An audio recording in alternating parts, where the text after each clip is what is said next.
logo após Mourão chamar de jabuticaba o 13º. Bolsonaro afirmou que só quem desconhece a Constituição critica o benefício. O general Mourão questionou na última quarta-feira, 26, no Rio Grande do Sul, se a gente arrecada 12, como é que nós pagamos 13? Criticar 13º é ofensa a quem trabalha, afirmou Bolsonaro no Twitter.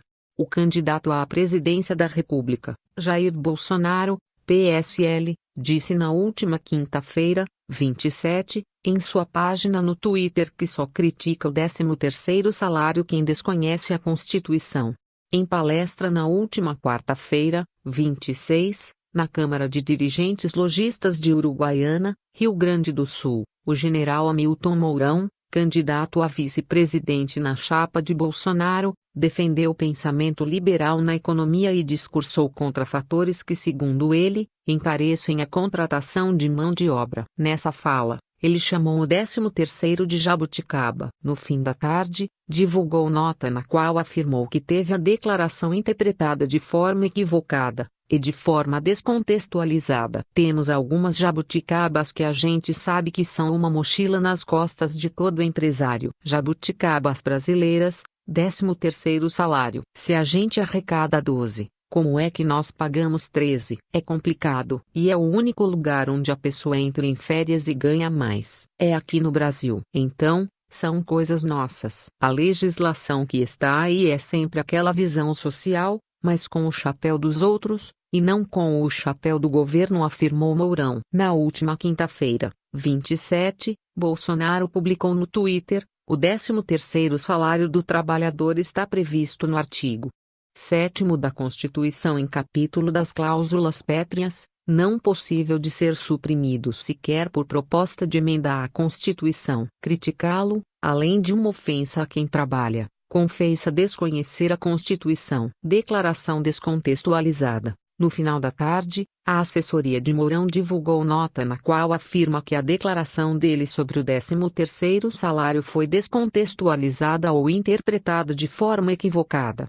O contexto foi em torno do planejamento gerencial necessário para que o 13º salário seja pago, ou seja, governos e empresários devem reservar, ao longo do ano, recursos de modo a fazer frente à despesa. Trata-se de um custo social, que faz parte do chamado Custo Brasil, afirmou o general Mourão. Segundo a nota, a declaração não representa uma proposta da coligação em relação ao 13º salário. A ponderação feita, a partir de uma comparação do Brasil com outros países, não remete a qualquer proposta da coligação quanto à mudança dos benefícios assegurados por lei aos trabalhadores brasileiros. Apenas lembra que é preciso provisionar o pagamento, independentemente de uma ação específica de apoio do governo, diz o texto. Na íntegra da nota divulgada pela assessoria de Mourão, prezados colegas de imprensa, o general Hamilton Mourão esclarece que mais uma vez sua fala foi descontextualizada ou interpretada de forma equivocada por um veículo de comunicação, nesta reta final de campanha eleitoral.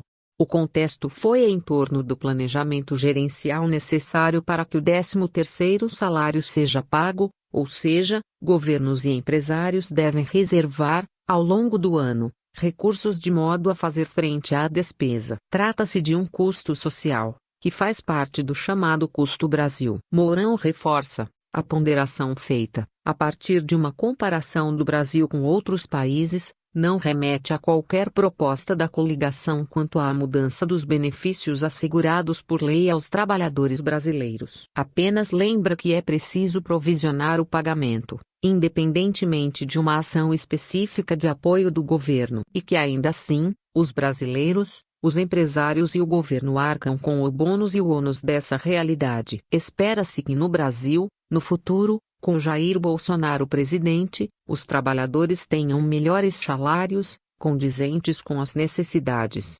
Fuzilar a petralhada. Na última quarta-feira, 26, o oficial de justiça Luiz Felipe Simões Mensorio informou ao Supremo Tribunal Federal que não conseguiu notificar o deputado federal e candidato do PSL à presidência, Jair Bolsonaro, para que ele explique a declaração sobre fuzilar a petralhada. No dia 1º de setembro, durante evento de campanha no Rio Branco, Acre, Bolsonaro declarou: "Vamos fuzilar a petralhada toda aqui do Acre". Em razão das declarações, a coligação do PT entrou com uma ação no Supremo Tribunal Federal, STF, e pediu que Bolsonaro responda por injúria eleitoral, incitação ao crime e ameaça. O local determinado para a notificação era o gabinete do deputado, na Câmara. Agora, caberá ao relator do processo, ministro Ricardo Lewandowski, decidir se aguarda a alta médica ou se manda notificar o parlamentar no hospital.